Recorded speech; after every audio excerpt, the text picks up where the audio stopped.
nice and clean. Get some organization. And we're off to the next shelf. I'm going to try a little bit better with the steady hand, but not really. Okay, so we have titanium. This is one of the last titaniums ever produced, the Nebulon B Escort frigate. I forgot if it's like not the Outrider, but like Dengar's ship or one of the bounty hunter ships. The frigate, and then it's the Carillion cruiser were the last three. Very rare. A friend told me to look them up. Look for them. And I found him like at a Georgia Dollar General, like two of each. These were going for about $125 a pop. I have no idea now. I think this one's the best one. Then the Carillion cruiser, then the Earthship. But again, the titanium market has fallen, in my opinion. So I don't think it's as strong as it used to be. But future Alex, let me know. I have a full titanium set. They're not taking up that much space, so we'll debate. Because like, if this has actually gone up, then it's like, you know, I might as well just like let it go. You don't need to have every single thing. So it's all good. It's all good. We have.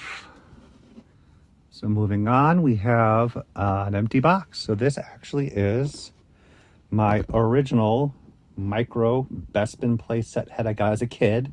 And as a collector, I was already like, gotta keep the box, gotta keep the inserts. Who knows? You know, it's just not a way to grow up as a child to a point. I mean, I was man, but it was still exciting. It was still very exciting to have new Star Wars coming out. Again, as I mentioned earlier, there's only the 3 movies. There's nothing else. They're making new toys again. So every toy was exciting because it was new. It was original characters. You were so into it. Because I didn't get any of the original figures as a kid.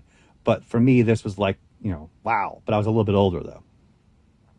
Yeah, I can let this go. I mean, it's just an empty box at this point. I mean, I probably have a sealed one kicking around.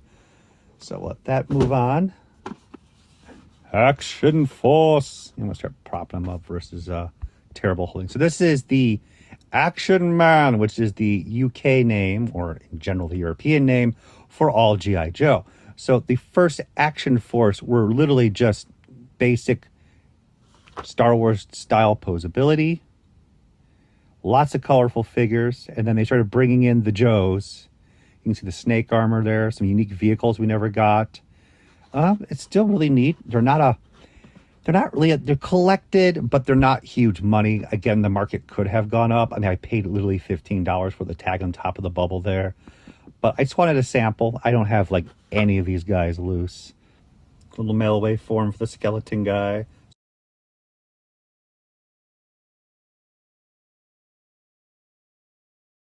So we'll hold on to that for now, unless it's buku dollars, which I don't think it is.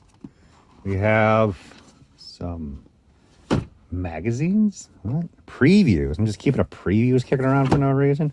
Oh, and that hero cover. Oh my god, that's like classic childhood memories there. Seeing that Alien versus Predator. He was like really into the DC comics as a kid. That's just fun stuff to let go. We have, okay, that's good.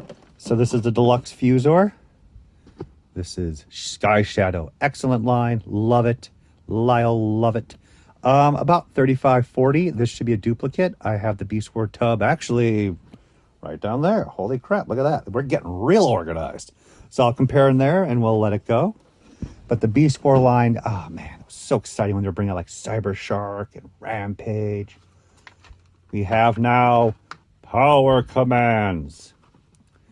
So this is a wannabe knockoff line of Joe's. Oh my God, I just love this. This is difficult. But again, there's a lot of market for the knockoff style G.I. Joes. And there are very difficult ones to get, very common ones to get. But the collectors that collect this stuff are limited. So even though it's very difficult to get this 2-pack, it's not buku dollars.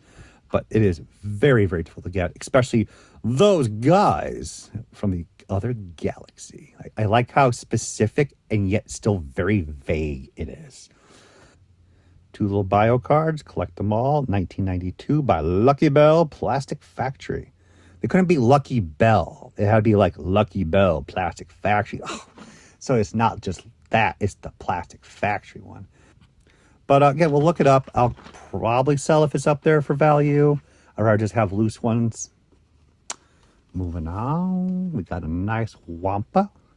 So this Wampa still has his inserts. He's not creased to high hell in water. So this is the Luke Hoth variant. There actually is another package where it's taking away the Hoth Rebel Commander, which is like somebody messed up. I don't think the value is too different on that because they just let it roll. You know, it doesn't really matter. But it's a nice clean piece with the inserts, and you don't find Star Wars vintage as much anymore in nice clean boxes as well as the inserts. I'm probably going to assume he's P yellow in there, but if he's not, but that's a keeper. That's still a keeper. That's probably about $100 now. I'm going to start bringing them down. We have the Jedi Council. Oh my God. It's Yaddle. It's Yaddle. Do I need to post that picture of that Yaddle with that pillow and picture on that? No, I don't need to post that. But if you know, you know. And that means we're all sick in the head. Yeah, this was exciting then. This was exciting. And now it's like $10. So I'm going to let that go. We have Funshine Bear. So even as a kid, I did get Care Bears. So I have just little samples of box Care Bears here and there. So, you know, like 15, 20. No one's like going crazy for vintage stuff like that. So here's that empty box, or everything in there. Oh, there's the Fiscal minus Luna Lovegood. So this is the Popco Harry Potter figures. They're 3 3/4 inch figures. They were really well done, only in the UK. And they were really pissy about like having these pieces being imported to the US. Really well done. And it's already been more than 10 years. Isn't that crazy? This set runs about 75, maybe 100. I'm going to keep it. I don't need the box really, but trying to figure out where the loose figures went. I think all the loose figures, including Luna, just ended up in the loose basement during the big move. But I wouldn't mind getting some more of those, just loose. We have Snapdragon. This is one of the third-party pieces. They did a great job with it. I mean, third-party is amazing that it exists because Hasbro should have shut all this down. And they didn't. They literally just let the third parties just take all their IPs and just make whatever they want. And it's just like, how lazy of a company, to be honest with you. But it is what it is now. But I had Snapdragon as a kid. He's one of my favorites, so I had to grab that guy. So here is the Eco Cruiser with inserts, unused. It would be nice if it was dead stock, sealed, because I have a loose one downstairs already. Oh, there we go. There we go. Captain Planet Geo Cruiser. The power is yours. With those wing blades coming out, I think he's about to slice into everybody, including the clone of himself to the far left. But yes, it would be amazing to find the package artwork for some of this stuff. But even though this company is near where I grew up, I found some samples here and there from former employees, but nothing of like a hand-painted hard copy vehicle yet, original artwork. So that's a keeper. That is my 90s collection of toys. We have a throne for the Black Star. There it is. Place that right there. So we'll compare if I need it. And if it's extra, we'll sell it for about $50. That whole market. The Black Star Tower, Robotech SDF-1 is the rarest, but that one's a very difficult set to get. The Crystar Castle I never got. Guy at the local show had a box one for $600.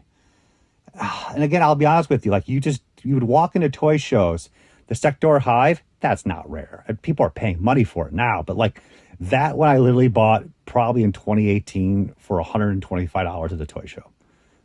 Like it's just like nobody really cared then. But if you walked into shows after shows looking for a Black Star Castle or the Crystar, you're just not going to find it. It was always very difficult to get. So that thing might be $1,000 right now. And the SDF-1 is so rare, you just don't even see it in person.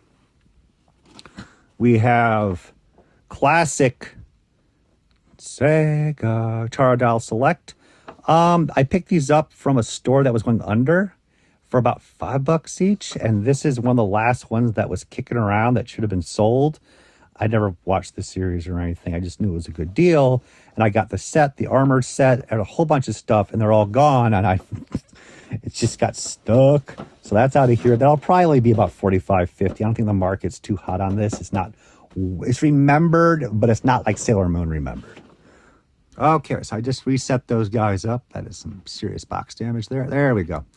So this was around the time frame of the mid-90s where we had an import store in Chicago called Mitsuwa, big grocery store, and there was a big, not big, so there was a toy store there that was importing Japanese toys at the time, including some older ones, and they brought these in, and we're just like excited for random cool robots, and we just picked them up, and that's about it.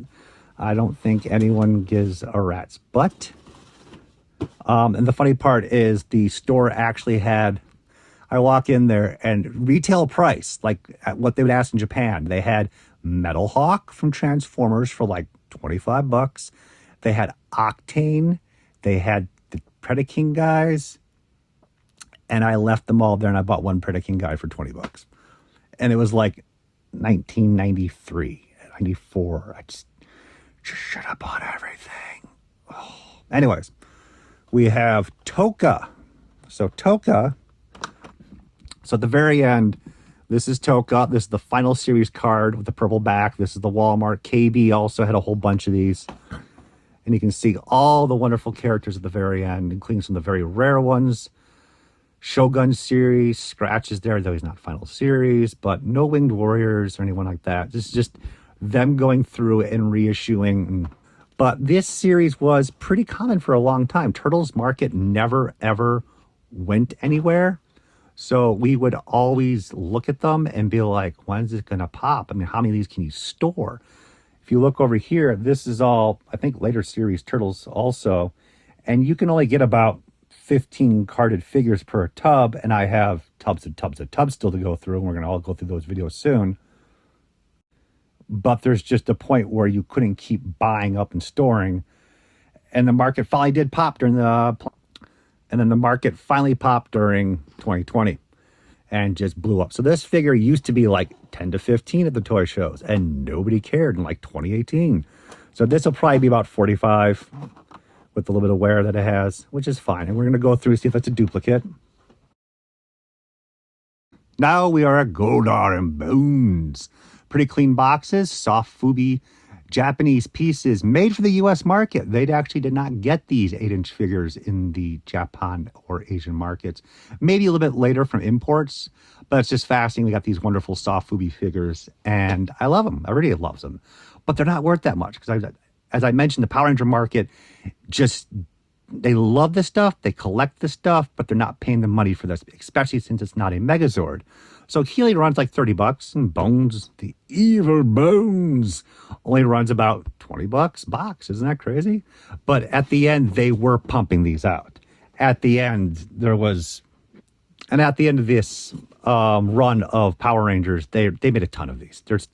You could still find cases of these like 5 years ago. It was crazy.